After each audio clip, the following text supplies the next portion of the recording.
Back to the roots so we can grow again. Back to the roots so we can look within. Back to the roots so we can all begin. Okay, welcome to the Bamboo Roots channel. Today I'm joined by a couple of special guests, Maurice and Jan. We're going to be talking about fracking today. So welcome to the channel, guys. Thank you. So I'm going to let you take the most of the feed on this, guys, because you know a lot more about it than myself. So that's why I brought you in. Right. And so do you want to say a few words first about what you... If I can just let you know who I am. I'm actually a founder of a Druid group on the island called White Druids, and we're the first of the new ones, but there are a couple more since. So that's where my perspective comes from, and I've got a bit of a quote here that I think explains it very well, why we feel so strongly about the land and how it should be left alone. This is from the foreword to the Druid Network's constitution. I was formerly, well, I'm still a member of the Druid Network. I was formerly a trustee. And it goes, Druidry is based on the reverential, sacred and honourable relationship between the people and the land. Druidic practice seeks to understand the patterns of nature outside humanity, within our environment, honouring the powers of nature as wholly sacred. All life is deemed to be unconditionally sacred, bearing its own intrinsic validity and purpose. And that really, in a nutshell, is our perspective, how we feel about the land. Yeah.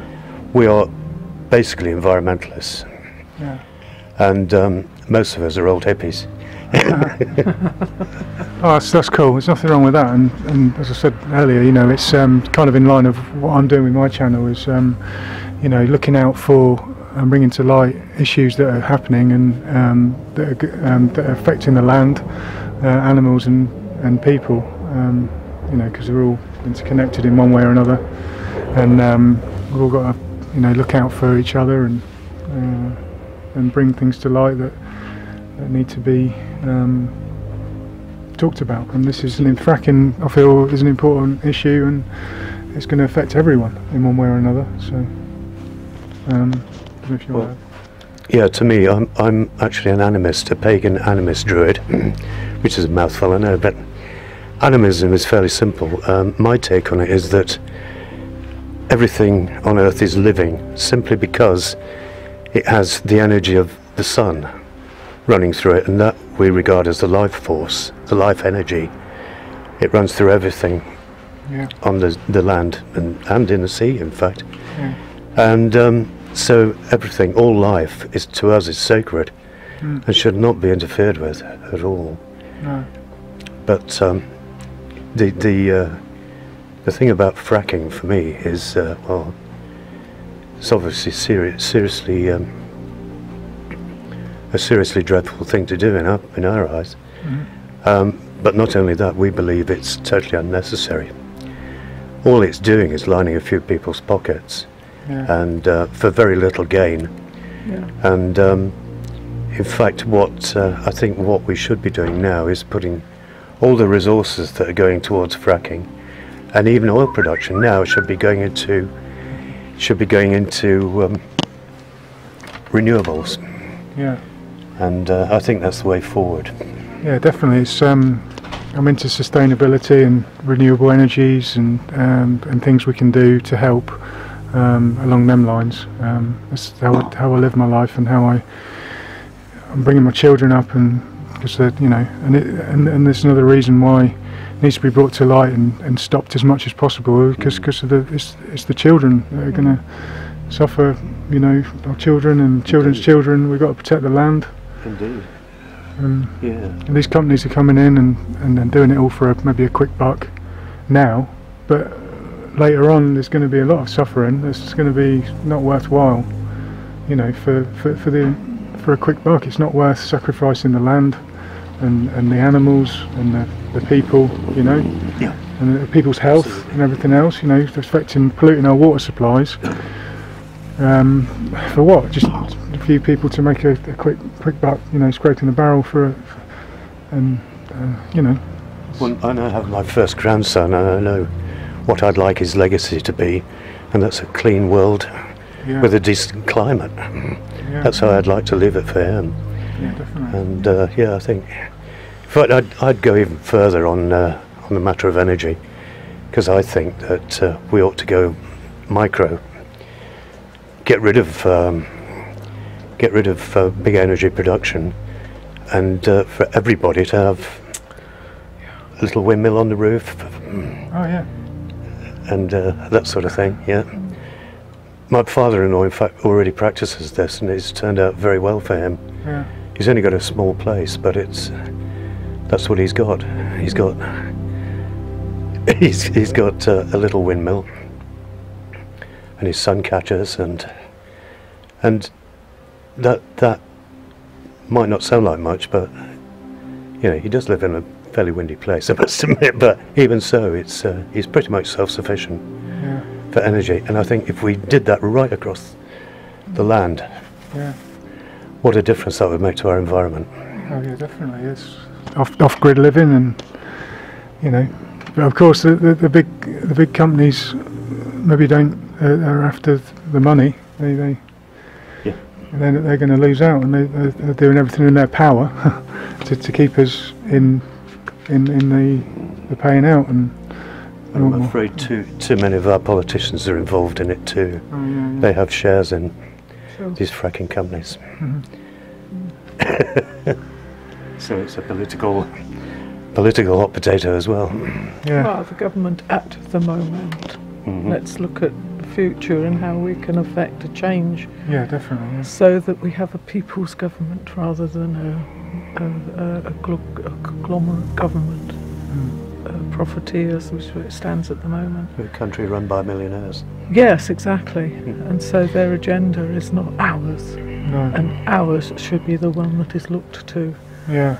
Because we have to live on the land. And our children's children have to live on the land, and that's the one thing, as a grandmother, is very, very, very strong for me.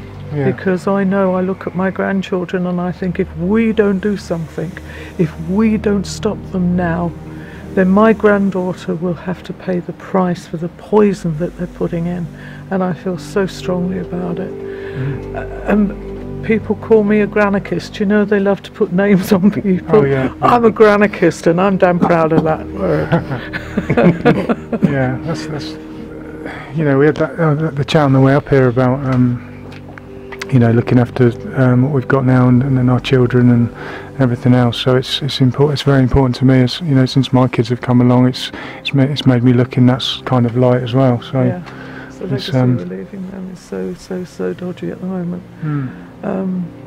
And so every day that you look at what can be done, every little bit that you do, and all the hundreds of people out there that are doing their bit, and the people who are out at in Yorkshire that are doing the slow walk against the lorries that are coming in to build the wells that are out there.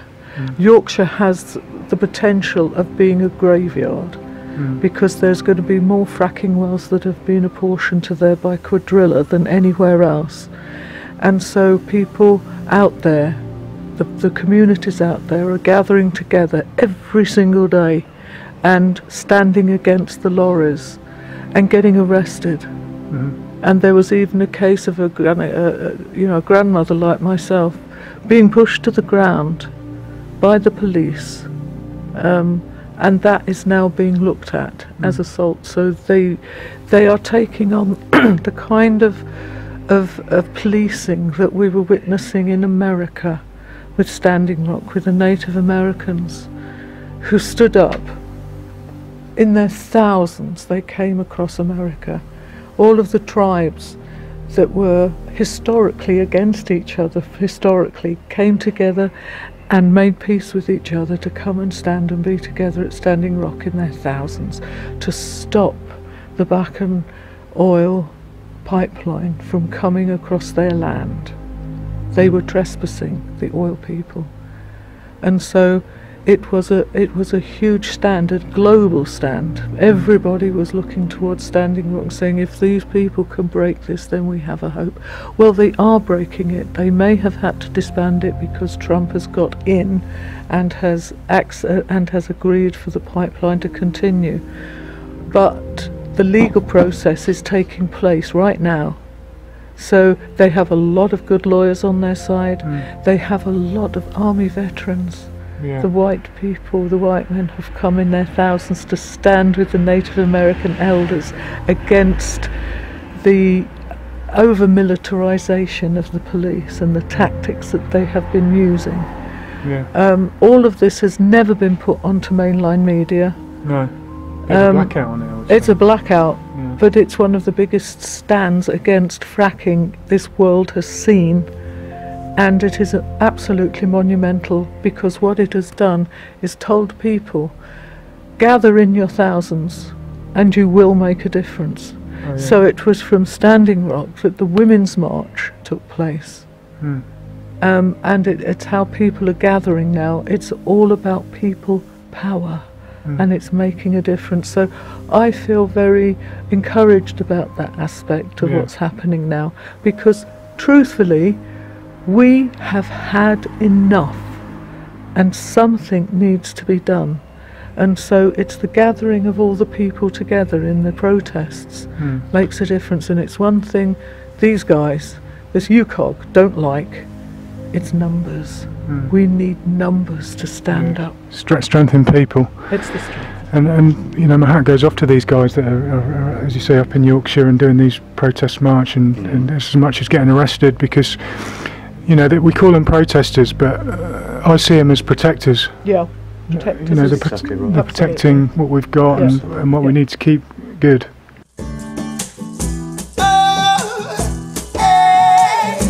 We sing for the water. Oh, hey. Oh, hey. You see, we are protectors, we are not protesters. Aha. We are protectors, we are not protesters. Nah, nah.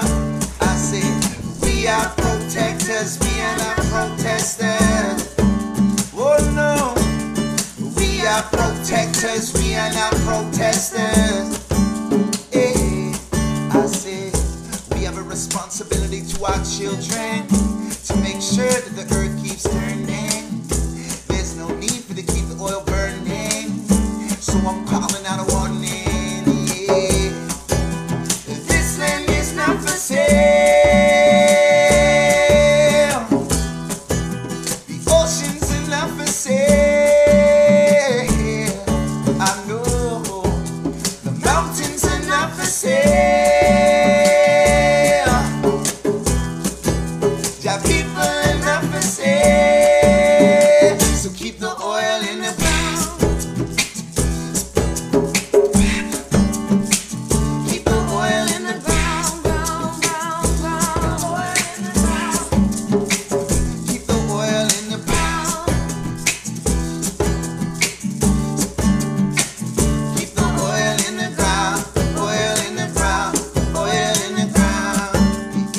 I want to just ask a question about how fracking maybe affects our environment around us, our land and the animals and us.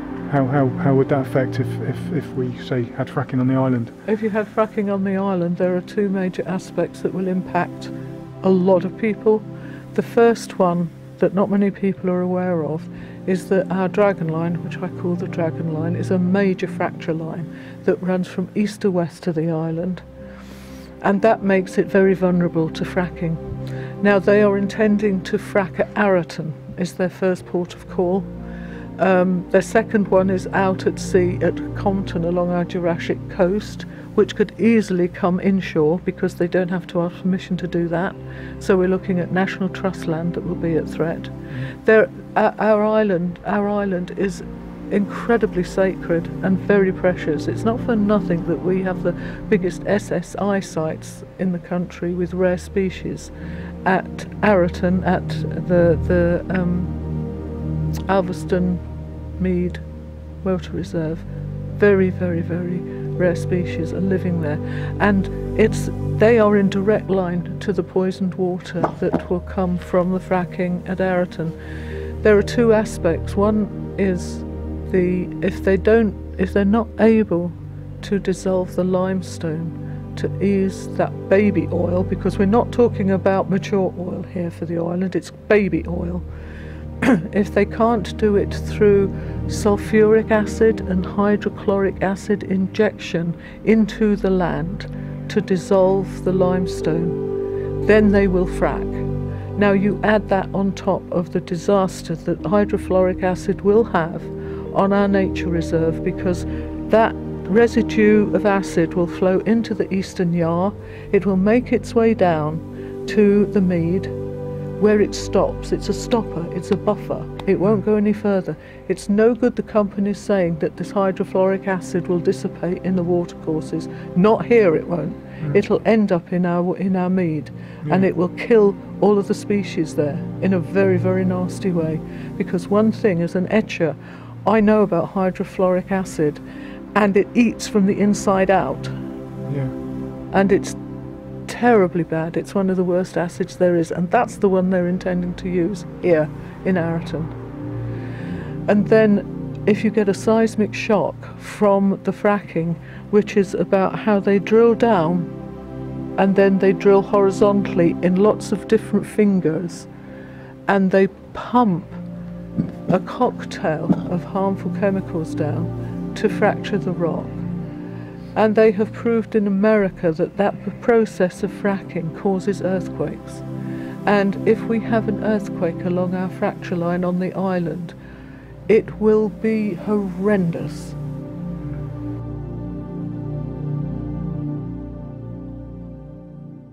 Ancestors and the relationship to the land and the fracking and what you think of, what you were just saying then about the ancestors that lived here. Yeah.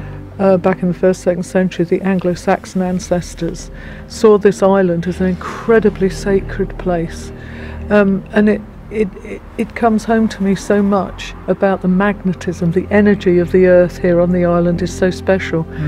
Not for nothing are we regarded as the base chakra, if you want to speak of chakras. This is the base chakra of the whole country.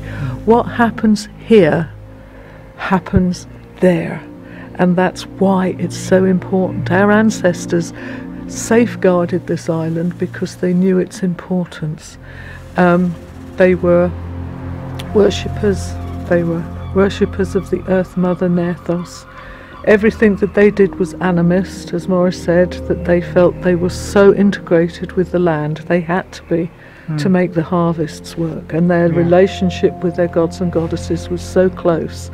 That's an element that we have lost, but we are gaining back, that understanding about the sacredness of the land and the spirits that live in them with the land.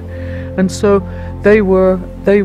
our ancestors were so much part of the land, but when the Gnostic Christian movement, if you like, what was happening over in Europe at that time, it became a Roman Catholic energy to Christianity, and they were very specific about who should be worshipping Christianity, who should be there, and they disliked pagans because they were animist. They were not worshipping the one God. And the people on the island were forced several times to revoke, to stop their paganism and be Christianized, to be baptized, and they refused several times, until at the end in 686 Cadwalla came over with a whole army of soldiers, and they wiped everybody out, including King Arwald, who is the last pagan king of the island of Wickland, and it was known then, and the people were called the Wictwara, all of that history has been written out, has been stopped. There's a vacuum there of our understanding of what our ancestors of the island lived and how they lived and how they protected the land. They were the protectors. And that's why I want to put that knowledge back for people who live on the island, who are encouraged to come to the island. My crikey, I know so many people who are drawn here and say, I just got to come and live on the island and I don't know why, until they find out that their link to the land is so important. And there was a young lad said to me just very recently when we were doing the walk at Alveston Mead, I'm so happy to find people, not just one person, but lots of people who want to connect with the ancestors again. Yeah. And that was one of the best comments. It's an absolutely wonderful thing for me to hear.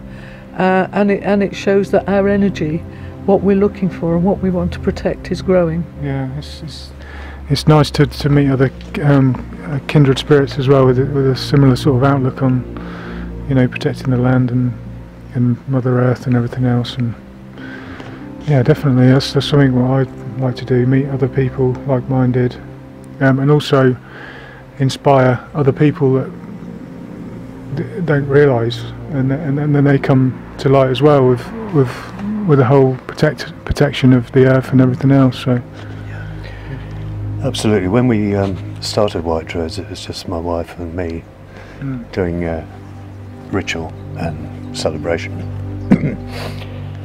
in the outdoors, basically. And we have a sacred site called the Longstone at Motterston, where we normally practice. And now it's grown. We hold open public ritual so that anybody can join in, and we've found an awful lot of like-minded people that way. They've just basically drifted in. yeah, Even dog walkers occasionally. Yes, we do, don't we? We get surprise guests, which is lovely. So we've made some contacts that way.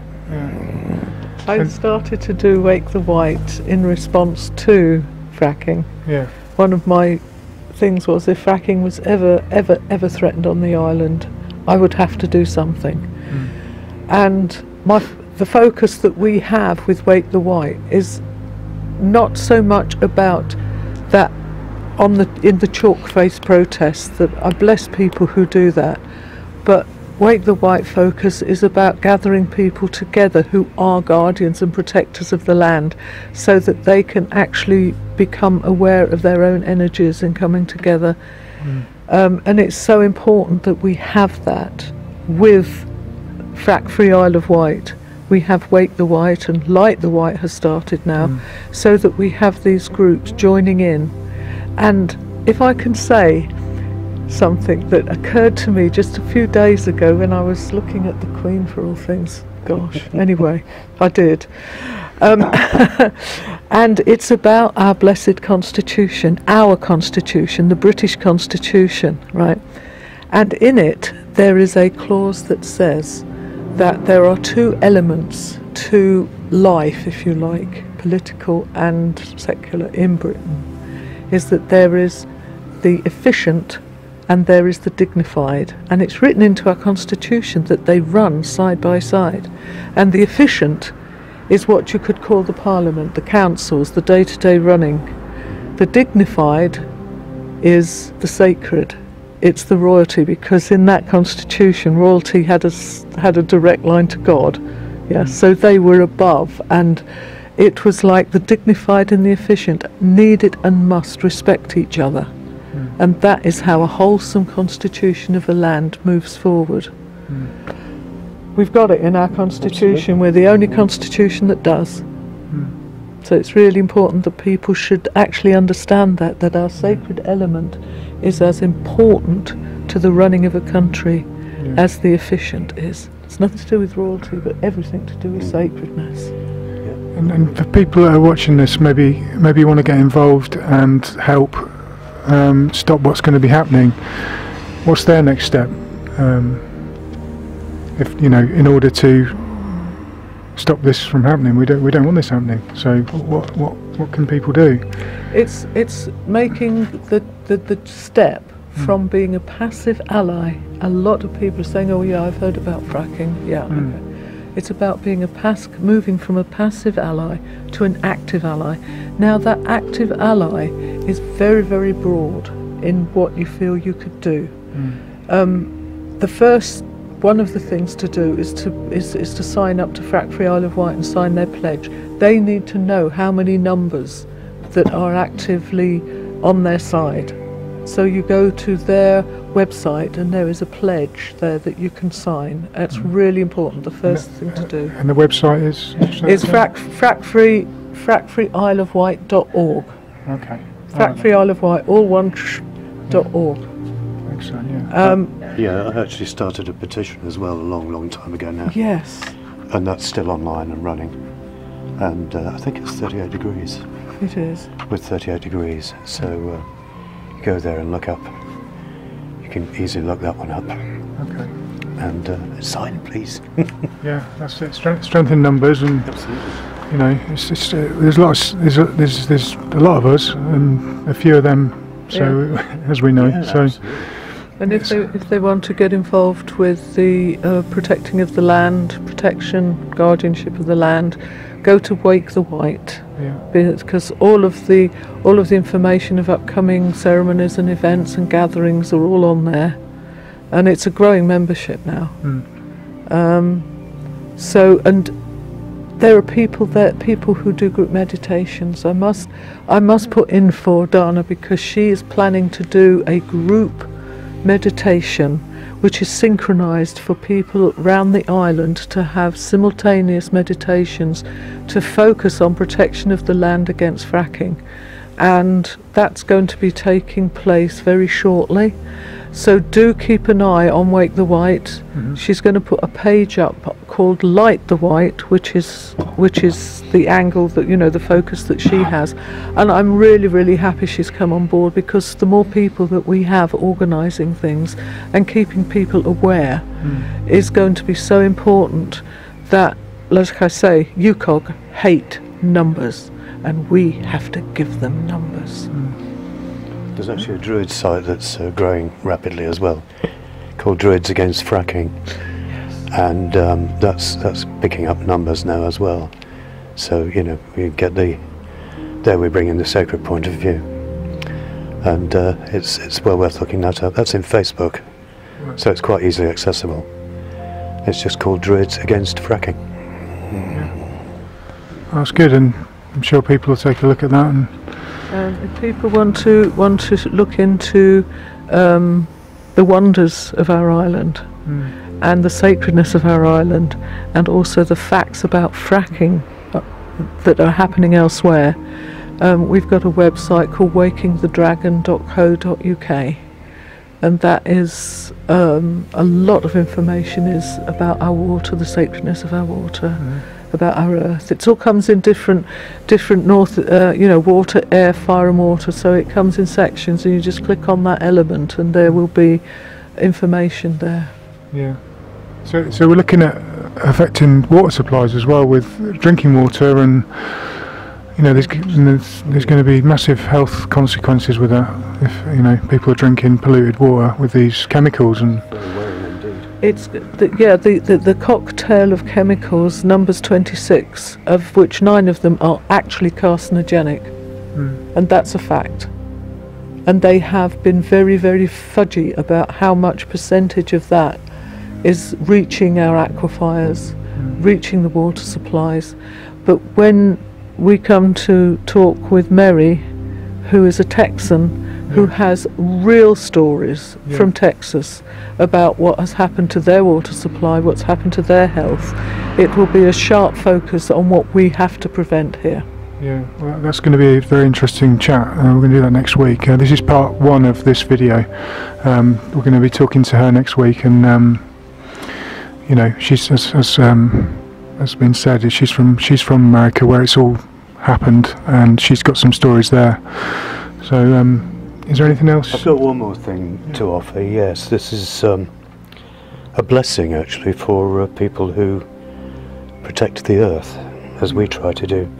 This is actually by Philip Carr Gom, who's chosen chief of the order of bards, ovates and druids. So he has been for years too. He's a man who knows what he's talking about.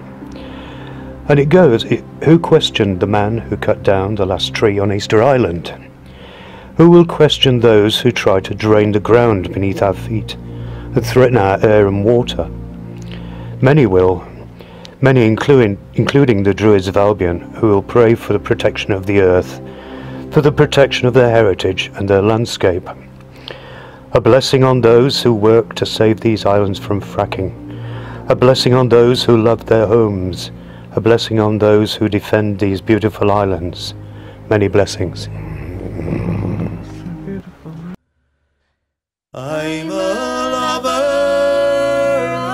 of England, her wildlife and wisdom.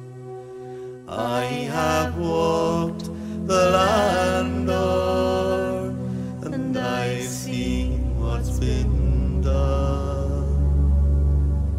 On those roads I have followed, through a land that's been swallowed, land tortured and hollowed for £3 a ton.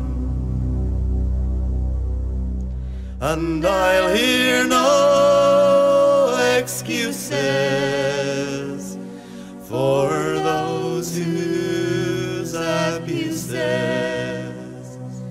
have put to such uses the land of their birth, till there's nothing grows off it but slag heaps of profit for some high flyer not fit to live on this earth. Let their slaves justify it, they cannot deny it, though nightly they try it and seem to succeed. That our world has been wasted, skin skewered and basted, for a dream which once tasted consumed us with greed. Are my people half dead then, from a lie that's been fed them? Those bribes which have bled them of courage and power, while our last open spaces, all those sweet special places, are forgotten like faces that used to be ours.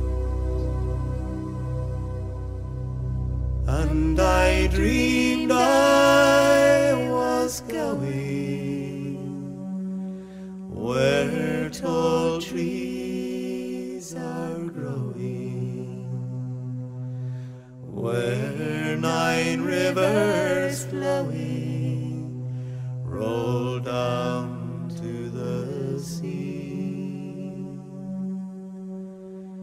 'Tis the Isle of the Blessed there, but I'll never rest there till there's no life oppressed there, and my land is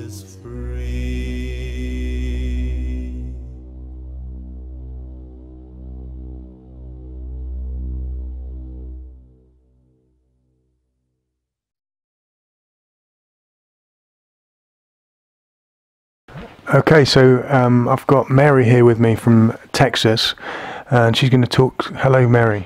Hi there. You've got your coconut water to hand. Yes, I do. I certainly do. Fantastic. I'll pass you yours if you need it. She's going to talk a bit more in depth today about fracking, especially, as you can probably tell by the accent, she's from... Texas. Born and raised there. Moved Right. here probably about 10 years ago. Okay. So she's seen firsthand and lived through a lot of what's been going on there, and has a lot of experience of what's happened throughout fracking and the devastation caused by it. So I'm not going to waffle on too much. I'm going to let Mary talk about it and let you know about all the different things that have been involved through fracking. So I'll pass you that. Sure enough. My background comes out of the oil patch. Both of my parents worked in oil and gas. My dad worked for Weatherford Oil and Tool, which used to be one of the biggest oil tool outfits, along with Schlumberger and Halliburton. So he worked for them probably about 10 years, and it was such a thing that we had drill bits for door stops at our house. So they were still living in Weatherford when I left to go to university, and after that I moved up north and didn't go back to Texas until they lived in Odessa, which is quite a bit west of there.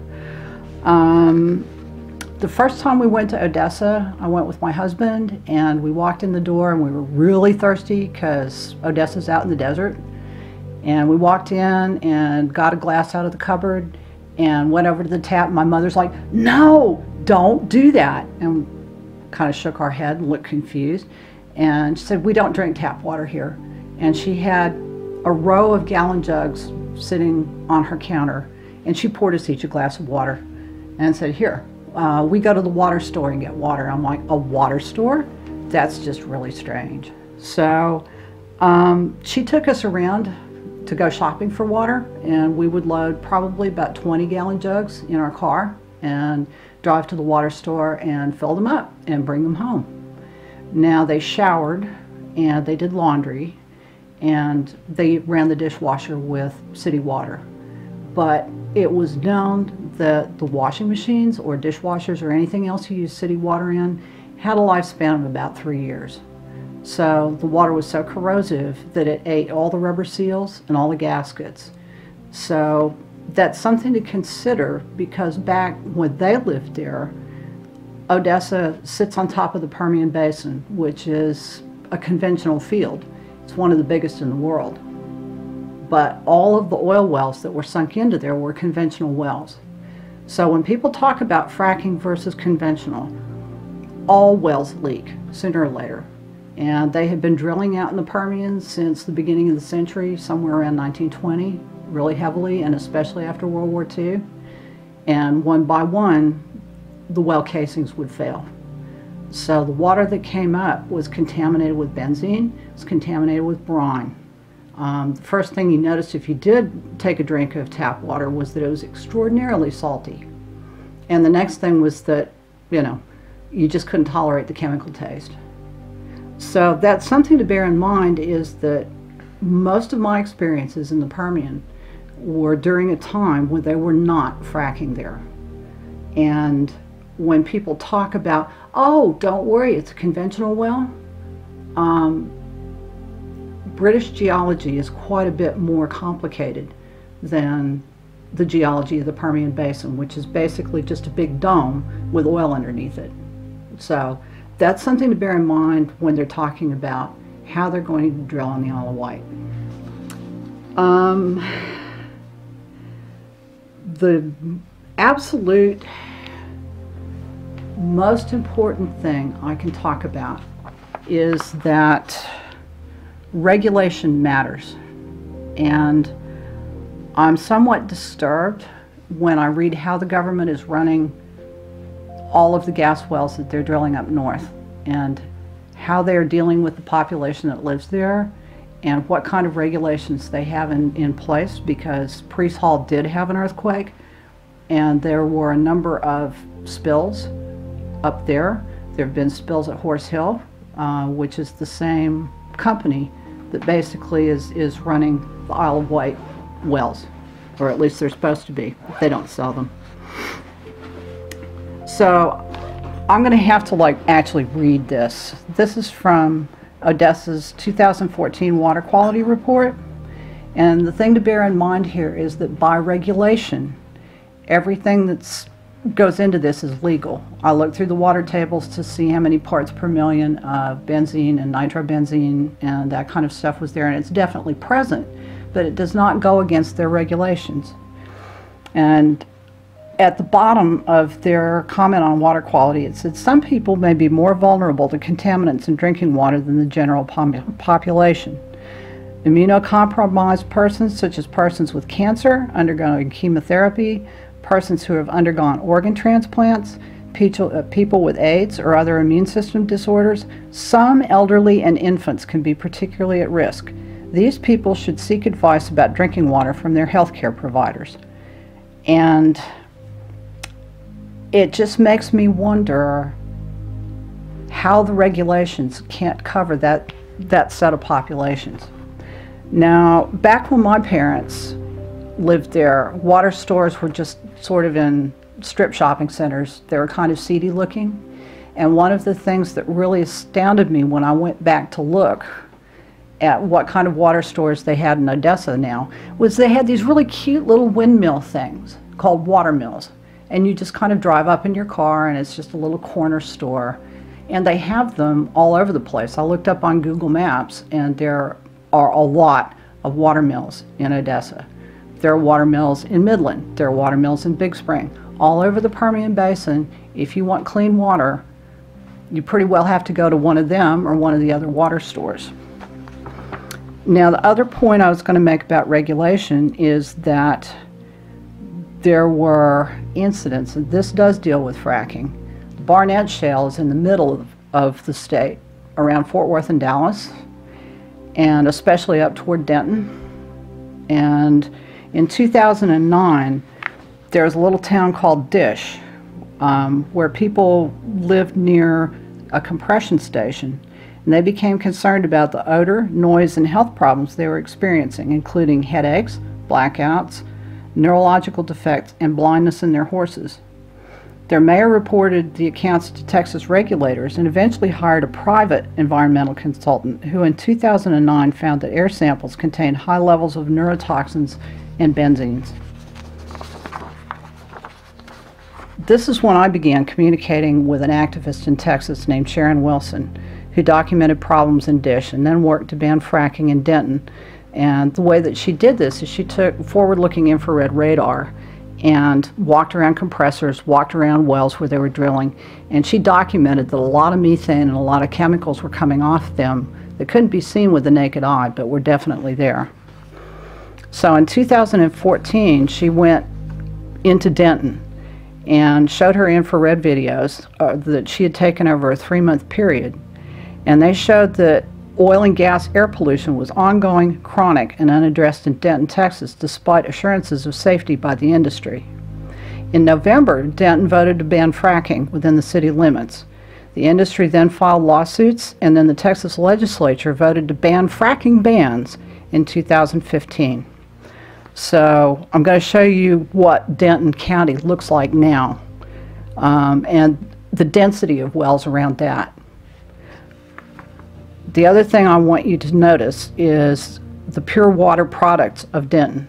And this is a web page that shows all of the different kinds of water filters you can buy for your home.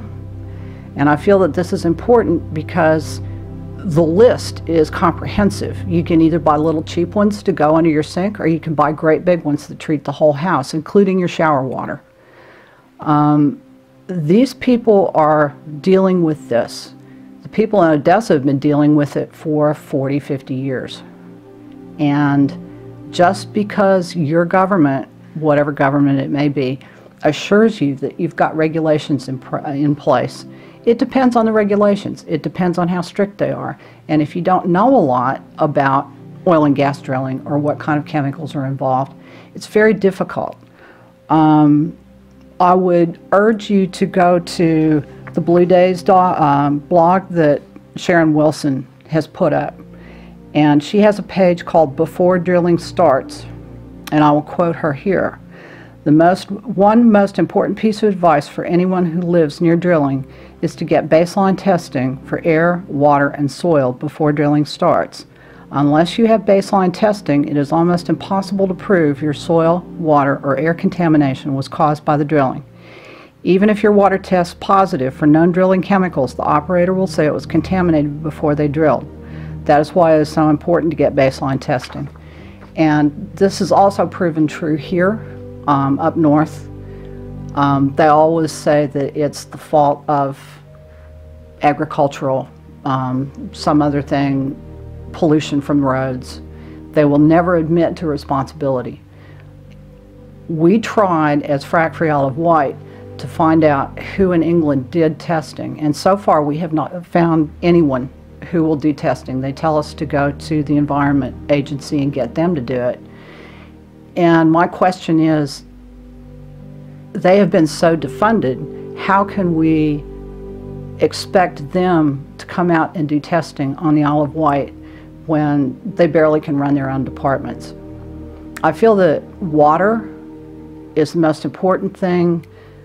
Air comes pretty close, but you do not want the Isle of Wight as polluted as the Permian Basin or as Central Texas. If I've convinced anyone, it will be worth it. Thank you very much. This is an old-time water store. That's kind of like the one my mom used to take me to. Here's another one. This is over in Midland. But see, they're kind of seedy and not particularly pleasant. This is what the Permian Basin looks like. Notice that this is just flat as a pancake. This is what's underneath it is a great big dome. And you get down into here, and this is where it's kind of gray. These are the oil-bearing formations. Right. Now, Wolf Camp and these down here are shale, and that's what they've begun fracking because all of this stuff they've gotten out already. So there's that. So once they started fracking, oh, okay, let me show you this one first. Oops. The red areas, are they the heavily fracked areas? This is, well, let me take this away and bring it back, and we'll have a do-over here. As you get, this is in conventional fields in the lower 48 states. So this is not even fracking. This is the Permian Basin here, out here. This is the Fort Worth Basin, Denton, those areas I was talking about are over in here. But as you can see, compared with even, you know, North Dakota, it's incredibly thick. So there's a lot of petroleum there. And there isn't in Britain, as far as I know. There's some.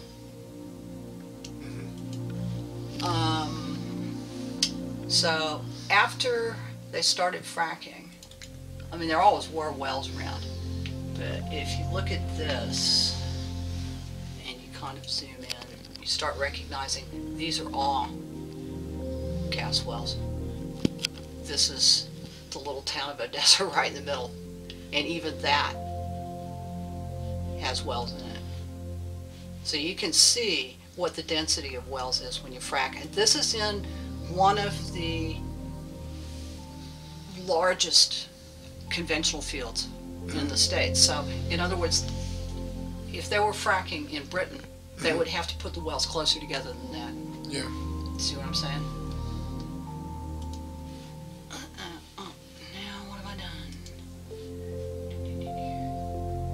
done? Okay, so this is what the upshot of that is. This is a slow site. It takes a while to come up.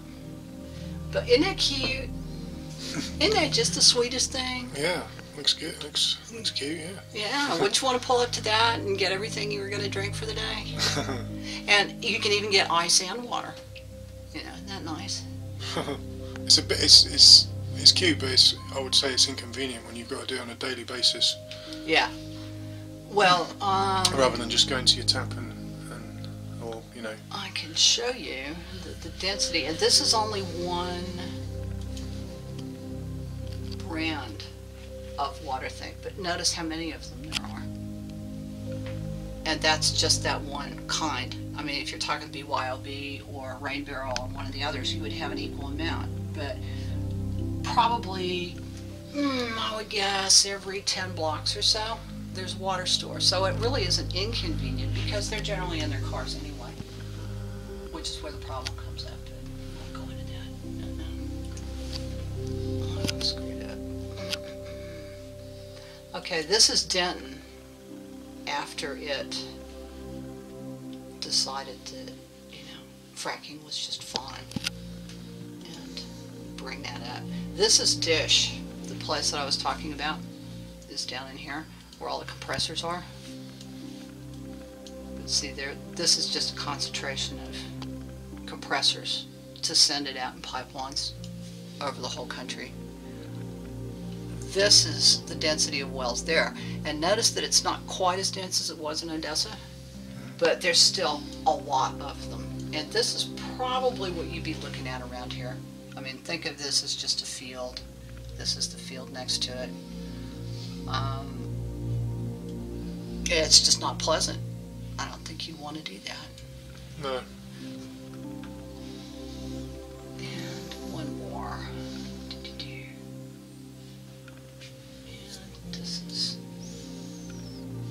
the one, and I'm just, as you do this, I'm just going to page down.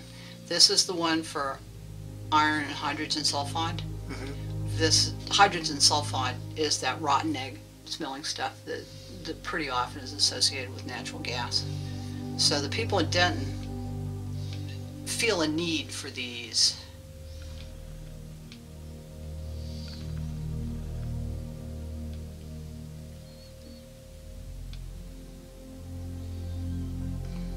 So there's that, but on the other hand, I had this all up and now it's not working. That's not all they carry. You can get filters for your garden hose, for your countertop, for 2 countertop, for an undersink, for a countertop reverse osmosis, for an undersink reverse osmosis. And even if you want something bigger, like commercial, extra filter cartridges, emergency filters, shower filters in case you're worried about, getting blisters. So there's a whole market of money-making things as a byproduct of what's happened with the fracking. Yeah. And can people on the Isle of Wight afford this? Can they afford to be able to put these huge systems in their homes? Yeah. So that's it. That's all I got. It's brilliant. Thank you. Thank you, Mary, and thank you for inviting us into your house, and thank you for the coconut water. It's delicious. no problem at all. That's great.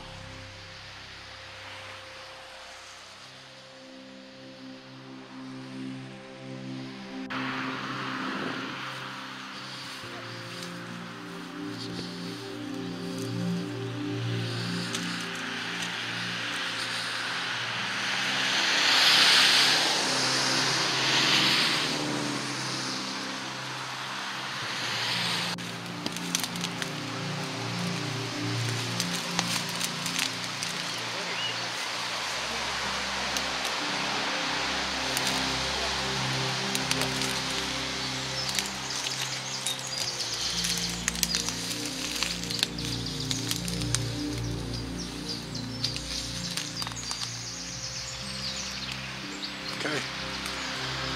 So we're here at the spring at Shide. This is the beautiful Shide spring water, pure water that comes through here, up here, 365 days of the year, and we know that it comes through our dragon line from Switzerland. The water is always pure, it's always beautifully cold and drinkable. And this is the water that I personally use for the Wichita essences that go into the tree essences. And it's water that we collect here now at this time of year. It is beautifully drinkable and it is precious. This water is precious. This is the water that goes into White Crystal, the drinking water that we have here on the island.